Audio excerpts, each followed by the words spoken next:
Mesdames, Messieurs, bonjour, très heureux de vous retrouver sur Panafricanist TV, la chaîne de télévision des panafricanistes, où nous vous apportons le meilleur de l'information sur un plateau d'or. Et bien sûr, au cours de cette autre édition, nous allons continuer à nous interroger. Diplomatie, brouille entre Paris et Ouagadougou, le diplomate français persona non grata. En tout cas, nous nous interrogeons seulement. Eh bien, mesdames, messieurs, le gouvernement de transition du côté du Burkina Faso a protesté vendredi dernier dans une lettre officielle contre les propos récent de l'ambassadeur de France au Burkina Faso, qui a qualifié la situation sécuritaire dans le pays ouest africain de guerre civile. Ce sont les propos de l'ambassadeur de France au Burkina Faso.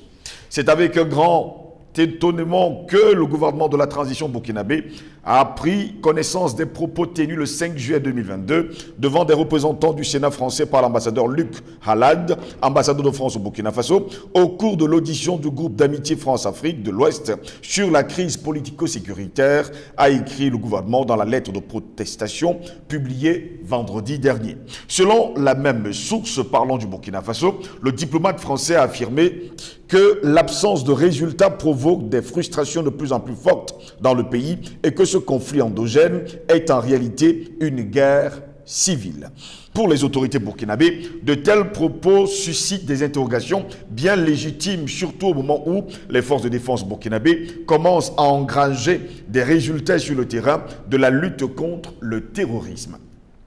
Le gouvernement de transition burkinabé, tout en rejetant les propos de l'ambassadeur Luc Halad, qui sont à la fois discourtois et inamicaux, tenait à protester vigoureusement contre ces affirmations, proférées sans aucune réserve aux antipodes des principes élémentaires de la diplomatie, avait écrit le gouvernement du côté du Burkina Faso. Jeudi dernier, l'ambassadeur de France avait été reçu au ministère des Affaires étrangères du Burkina Faso, où il lui a été notifié qu'une lettre officielle de protestation serait envoyée au ministère français des Affaires étrangères par les autorités burkinabées.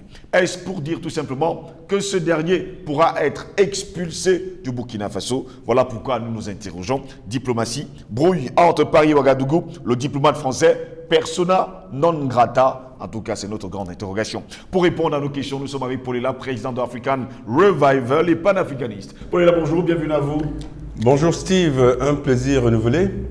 Je suis content de te retrouver et je suis content de retrouver tous les millions de téléspectateurs de Panafricanist TV qui justement nous suivent et nous permettent de contribuer comme ça à l'éveil des consciences. Merci, c'est toujours un plaisir de vous avoir sur notre plateau. Et bien sûr, je viens avec cette autre information. Je pense que vous l'avez suivi d'ailleurs. Je retiens les propos de l'ambassadeur de France au Burkina Faso. L'absence de résultats provoque des frustrations de plus en plus fortes dans le pays et que ce conflit endogène est en réalité une guerre civile. Pourquoi est-ce que les ambassadeurs, les diplomates français sur le continent africain ont tendance à s'ingérer dans les affaires internes des États? Parce que c'est leur rôle. C'est le mandat que leur donne leur pays, la France. Les ambassadeurs français en Afrique ont pour principale mission de déstabiliser les pays dans lesquels ils se trouvent. Vous connaissez en dehors de cette sortie les autres sorties des différents ambassadeurs de France en Afrique et ils n'ont jamais été dans la logique en réalité de voir ces pays-là en paix et tranquille, parce que le schéma de la France, c'est de piller, mais pour piller, il faut qu'il y ait le chaos. Et plus il y a le désordre, plus justement cette France-là se sert. Donc, ce n'est pas intéressant pour la France d'avoir des pays en Afrique qui soient en paix. La seule paix qui arrange la France, l'establishment français en Afrique, la seule paix qui les arrange en Afrique, pardon, c'est lorsque ce sont leurs laquais qui sont à la tête de ces pays-là. Pardon. Donc, quand il y a des velléités de changement de position à l'hégémonie française à la tête du pays, la moindre velléité dans ce sens contre l'impérialisme français amène les autorités françaises à déstabiliser ce pays-là. Parce que, en déstabilisant le pays, ils peuvent mettre cela faussement, fallacieusement sur le compte du dirigeant qui est désormais non voulu, qui est désormais persona non grata, parce que ce dirigeant-là est une menace pour les intérêts français. Et qui de mieux qu'un ambassadeur sur place, qui sont en réalité des espions, tous les ambassadeurs de France en Afrique, ce sont des espions. Vous savez très bien que les rapports partent quasiment tous les jours, à défaut d'être hebdomadaires, des pays africains vers la France. Ces rapports-là, ce n'est pas pour dire qu'il fait beau en Afrique, c'est pour dire précisément que les intérêts français sont menacés à tel endroit ou à tel autre endroit. Maintenant, l'attitude de cet ambassadeur français au Burkina Faso est révélateur de ce qu'est la France. En réalité, la France et la condescendance est à la France ce que la pourriture est aux mouches. Donc, la France arrogante, c'est l'ADN de l'establishment français, parce que quand il parle de l'Afrique, en réalité, il ne parle que des réserves de matières premières. Il parle du magasin français dans lequel ils descendent quand il faut se ravitailler. Les populations, le respect, l'humanisme, ça ne les intéresse pas. Donc, ce n'est pas étonnant, c'est ce genre de sortie. Et j'ai envie de dire que ça doit faire réfléchir les autorités de transition burkinabé qui, à un moment, depuis un certain moment, jouent à la danse bafia entre faire plaisir à la France. On a vu avec ce qui est considéré à juste titre comme étant dramatique pour le peuple africain et burkinabé en particulier. Le théâtre. Le théâtre qu'on a vu là de soi-disant réconciliation où M. Compaoré, qui est pourtant condamné par la justice burkinabé, s'est vu qu'il y a un mandat d'arrêt contre ce monsieur-là et qui a été condamné par contumace, je le rappelle, par la justice burkinabé dans le meurtre de Thomas Sankara. Et on a vu comme ça la mémoire de monsieur Sankara insultée, et on a vu la veuve de Thomas Sankara justement démolie psychologiquement par ce type d'acte qui n'a aucune explication. Et on a bien vu la main derrière de la France et de son serviteur fidèle de Côte d'Ivoire. Et maintenant, on se rend compte que ces mêmes autorités sont prises à partie par l'ambassadeur français. Il faut qu'elle sache que la France est coutumière du fait, quand elle donne l'illusion de vous soutenir, à tout moment, quand vous ne faites plus ses affaires, elle vous lâche. Et j'espère bien que les autorités de transition burkinabé vont revoir leur position vis-à-vis de la France. Le gouvernement burkinabé, justement, en rejetant les propos de l'ambassadeur Luc Halad, déclare que ces propos sont à la fois discourtois et inamicaux et tenait à protester vigoureusement contre ces affirmations proférées sans aucune réserve aux antipodes des principes élémentaires de la diplomatie. Est-ce une nouvelle brouille entre Ouagadougou et Paris? J'espère que c'est une vraie brouille. Parce que ce qui est intéressant, c'est comment les autorités burkinabé vont réagir, pas seulement par ces communications de condamnation de cette attitude condescendante du diplomate français, mais beaucoup plus en profondeur. Il faudrait qu'ils se souviennent que la France n'a pas d'amis et que la France lâche depuis toujours. La France et l'Occident, c'est un schéma éculé. Donc c'est quand même extraordinaire qu'il y ait encore des dirigeants africains qui pensent à la bonne conscience de la France, à l'amitié de la France, à la volonté de la France d'aider les pays africains. C'est quand même extraordinaire. Ça, c'est la chose qui me dépasse le plus. Qu'il y ait encore des Africains, qui plus est des dirigeants africains, qui sont supposés quand même avoir une certaine visibilité sur la réalité des relations diplomatiques historiques avec la France, qui en réalité ne sont que des relations d'intérêt, de pillage, de spoliation, et que la France, justement, dans ses faux élans d'amitié, même quand elle est supposée, elle donne des impressions de vous soutenir en tant que dirigeant, en réalité, vous n'êtes que du papier hygiénique qui est balancé, qui est jeté après usage. Toute l'histoire des relations entre la France et l'Afrique le montre. Et la France et l'Occident, l'Afrique et l'Occident de façon générale. Toute l'histoire. Mais d'où vient-il que des dirigeants, tels comme les dirigeants burkinabés, se fourvoient encore à penser qu'ils peuvent faire partie des bons amis de la France? Et ce qui se passe là, j'espère que ça va être une sérieuse brouille, parce que se brouiller avec la France, c'est toujours dans l'intérêt des populations africaines, toujours, même si leurs dirigeants soumis se trouvent sacrifiés, mais ils l'auront cherché parce que ils ont accepté malheureusement de faire le jeu de la France impérialiste, mais c'est toujours une bonne chose pour les populations africaines. L'idéal, c'est que tous les pays africains soient en brouille avec la France. Parce que la France d'aujourd'hui, qui faisait peur jadis dans les illusions de grandeur qu'elle nous a vendues, aujourd'hui, elle est mise à nu. Elle est montrée dans toute sa laideur, dans toute sa nudité, comme étant un pays qui ne doit plus pouvoir faire peur à personne. Parce qu'en réalité, la France, c'est un nain. C'est un nain qui ne vit que... Non seulement c'est un nain, c'est un vampire également.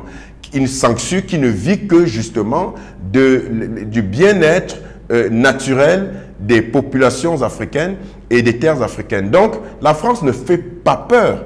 J'ai failli dire plus peur, mais en réalité, elle n'a jamais fait peur, mais elle nous a vendu ce mensonge de grandeur. Mais la France ne peut plus faire peur à des dirigeants africains qui pensaient se coucher dès que la France tousse. Ce n'est plus possible. Donc, il est important que les dirigeants burkinabés, du fait de cette brouille-là, que j'espère encore plus profonde, aient une réflexion sérieuse et une reconsidération de leur rapport avec la France pour qu'ils comprennent qu'ils doivent prendre réellement fait et cause pour leur peuple et qu'ils ne doivent pas se laisser embobiner par les manigances de la France. Cet ambassadeur français a été convoqué d'ailleurs au ministère burkinabé des Affaires étrangères, où lui a été notifié justement une lettre de protestation qui sera envoyée justement au ministère des Affaires étrangères du côté de la France. Est-ce pour dire tout simplement que ce dernier pourra être expulsé, comme ce fut le cas du côté du Mali? Je l'espère. Je l'espère parce qu'on a besoin de plus en plus d'actes forts. Vraiment, il y a un moment donné où les Africains et leurs dirigeants doivent montrer à cette France-là, cette toute petite France-là, qui n'existe pas, qui disparaît de la carte du monde sans l'Afrique. Oui. Que nos dirigeants africains, les populations sont déjà en train de prendre leurs responsabilités, que nos dirigeants africains prennent le relais pour montrer à cette toute petite France qu'elle n'est rien et qu'on n'a plus peur d'elle, parce que réellement, elle existe du fait de son pillage, de sa spoliation de l'Afrique et qu'on en a ras-le-bol. Et ce n'est que par des actes forts, extrêmement forts, comme ce que les valeureuses autorités maliennes ont fait dernièrement, entre autres en expulsant l'ambassadeur de France au Mali, mais également par rapport à avoir également tenu des propos condescendants, mais également en bannissant définitivement les médias de propagande mensongère que sont France 24 et RFI. Ce sont des actes forts. Et dernièrement, vous savez que le Mali a encore expulsé, a donné 72 heures, il y a 2 ou 3 jours, au porte-parole de la MINUSMA, oui, pour libérer les lieux, toujours du fait d'une attitude et des déclarations inacceptables. Donc, l'Afrique a besoin que les dirigeants posent des actes forts pour montrer à cette petite France que nous n'avons plus peur d'elle et que ceux qui ont eu peur d'elle avant, en réalité, se sont laissés fourvoyer parce qu'elle n'a jamais fait peur. La France, c'est un monstre en papier qui, en réalité, ne tient que par ses illusions de grandeur. Et donc, oui, il faudrait que cet ambassadeur soit expulsé. J'espère que ça va arriver. Et que surtout, parce que c'est ça le nœud de l'histoire, que surtout les dirigeants burkinabés prennent conscience de ce que la France est le pire ennemi de l'Afrique. Ce n'est pas le Burkina Faso à qui on peut apprendre cela avec l'assassinat d'un des plus grands indépendantistes et l'un des plus dignes fils d'Afrique en la personne de Thomas Sankara. Ce n'est pas le Burkina Faso à qui on va apprendre que la France est le pire ennemi de l'Afrique. D'où vient-il que les dirigeants de ce pays tergiversent?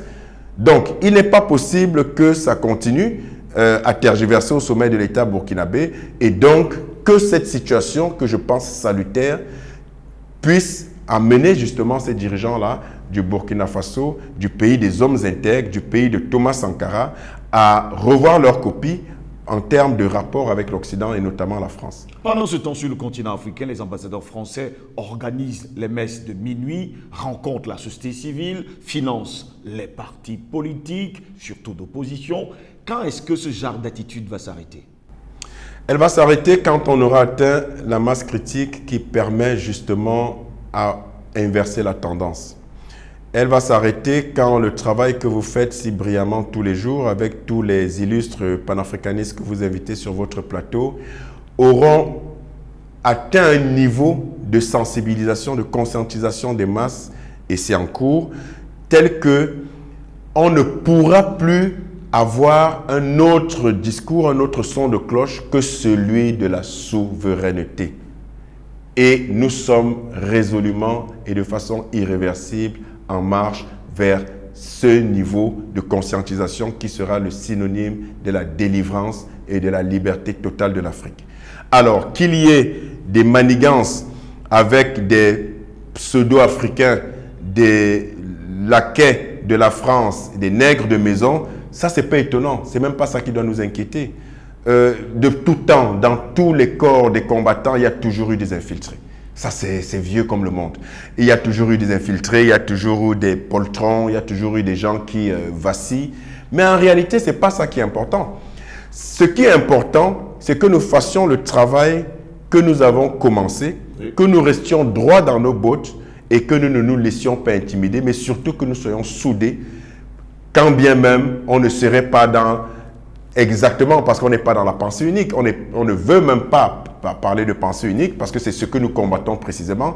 Mais il est impératif que les panafricanistes soient unis en termes d'objectifs, en termes de combat, quelles que soient les petites différences qu'on peut avoir, nous ne sommes que des humains. Et c'est précisément à ce moment, et c'est en train de se faire, que la France impérialiste va totalement disparaître du territoire africain. Et donc, qu'il y ait encore des relais de la France en Afrique, on s'en tape, j'ai envie de dire. Mais on s'en tape parce qu'ils ne peuvent pas freiner le combat qui est engagé. Maintenant, la France qui fait ce qu'elle a à faire, c'est dans son rôle. Que des ambassadeurs fassent des messes de minuit et aillent soudoyer des partis d'opposition ou la société civile, c'est connu. Et même que certains de ces visages sont officiellement connus. Certains ne s'en cachent pas et s'en prévalent. Certains ambassadeurs ont été faits notables dans certains villages. On se demande pourquoi. Ben moi, je ne me demande pas pourquoi. Je ne me demande pas pourquoi, tout simplement parce que je dis, ce n'est pas parce qu'on a la peau noire, les cheveux crépus et les lèvres lépues qu'on est un Africain. D'accord? Ce n'est pas parce qu'on a un nom d'une consonance africaine, qu'on s'habille africain et tout ça là, qu'on est nécessairement africain. Un Africain l'est dans l'âme. Un Africain ne l'est pas seulement en apparence. Et donc, il y a beaucoup, malheureusement, d'Africains, entre de gros guillemets, qui ne le sont pas et qui en réalité sont à la solde de la France. Donc pourquoi ça doit étonner que certains, dans certains villages, adoubent des Français pour les faire notables, ou alors que vous ayez des pseudo-africains qui défendent la cause de la France ouvertement. Il y en a qui te disent clairement que vraiment... tout ce que vous dites sur la France, là, vous l'accablez pour rien. Vous êtes vous-même responsable de vos propres malheurs. On entend ça tous les jours. Oui. Donc, en fait, vous avez... Ce qui nous intéresse, ce n'est pas ceux qui ont vendu leurs âmes à la France et qui sont contre leur peuple. Ce n'est pas ça eux qui nous intéresse. Ce qui nous intéresse, c'est le volume d'Africains et de Noirs en général entre les deux chaises. C'est-à-dire qu'ils ne sont pas des vendus, mais ils sont encore dans la phase de la nébuleuse. C'est-à-dire qu'ils n'ont pas encore compris le jeu trouble de la France et ils font partie de la masse à conscientiser. Donc, c'est ceux-là qui nous intéressent. C'est le travail que nous faisons. Ce n'est pas pour ceux qui ont déjà vendu leurs âmes. Quand tu as vendu ton âme, ça veut tout dire. Tu as vendu ton âme. Oui. On ne te rachète pas. Hein? Même Dieu, quand tu es avec lui, c'est que tu es avec lui. Mais quand tu lui as dit, j'ai vendu mon âme au diable, ben, il te dit, bon, écoute, il va pas aller te supplier. Donc, ceux qui ont vendu leurs âmes et qui font le jeu trouble de l'Occident et qui se passent pour des Africains, alors qu'il n'en est rien, ben, on les laisse dans leur coin. On n'a aucun combat, on ne cherche pas à convaincre ces gens-là, on n'a pas un combat contre eux. Mais on a une masse importante de population qu'il faut convertir à l'idéal panafricain, à savoir la liberté, la souveraineté du continent, l'indépendance économique, la liberté politique, la réappropriation culturelle, la restauration de la vérité historique. Voilà ce à quoi nous travaillons, mais c'est destiné uniquement à ceux qui n'ont pas vendu leurs âmes et qui ne sont pas à la solde de la France. Pendant ce temps, depuis justement cette brouille entre Ouagadougou et Paris, ils sont nombreux les Burkinabés qui disent qu'il faut une réciprocité, que les ambassadeurs d'Afrique qui sont justement du côté de la France, eux aussi doivent organiser les messes de minuit, rencontrer les partis politiques, une chose qui ne s'est jamais vue. Alors, je ne sais pas, non, il faut pas, bon, c'est mon avis, je ne pense pas que ce soit nécessaire. Pourquoi? Parce que les méthodes de l'ennemi ne sont pas nécessairement les nôtres. Je veux dire, quand je dis ne sont pas nécessairement, elles ne vont pas nécessairement marcher pour nous. Parce que l'ennemi a son ADN. Il est constitué comme ça. Je vous ai dit tout à l'heure que l'attitude de la France qui consiste à piller, assassiner, à spolier, mais ça ne date pas d'il y a 10 ans. Ça ne date pas de la période de la colonisation. Ça ne date même pas seulement de la période de l'esclavage. Ça remonte à très longtemps. La fourberie de la France est lié à son ADN. Quand on parle ici de la France, j'insiste encore, on parle de la France officielle, oui, du système français et pas des populations. Donc, non, je ne pense pas qu'il faille dire, bon, eux, ils font des messes noires ici, ok, faisons des messes noires là-bas. Non, ils ont leur méthode, ils ont leur système, ils ont leur façon de voir les choses. Les peuples africains, je vous rappelle, sont les premiers, les peuples noirs sont les premiers de la planète. Nous sommes les aînés, nous sommes les grands frères. Donc, des petits frères qui sont arrivés il y a à peine 8000 ans, ce n'est pas à nous de copier leur façon de faire. Non, ça par contre, je suis pas d'accord. C'est-à-dire que ce n'est pas à nous d'aller dire « Ah oui, ils font ça, faisons aussi ça ». Non. Ils ont créé un système capitaliste qui est le leur, dont ils maîtrisent les tenants et aboutissants. On n'a pas allé s'engouffrer là-bas pour essayer de faire comme eux et faire la concurrence avec eux dans leur système. On doit imposer notre méthode en tant que peuple aîné, en tant que dépositaire de toutes les sciences, de toutes les connaissances originelles, en tant que terre, mère de toute l'humanité. Mais ce n'est pas à nous d'aller aussi copier en disant « Ah, les Français font ci, faisons ci ». Non.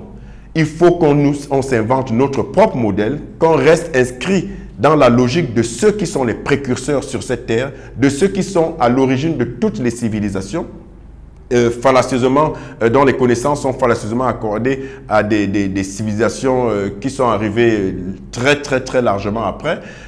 Et donc, c'est à nous de donner le ton. Ce n'est pas à nous de copier. Nous sommes l'original, eux, ils sont la copie. Et ce n'est pas à l'original d'aller imiter la copie. Ça n'aurait pas de sens. Restons dans nos schémas.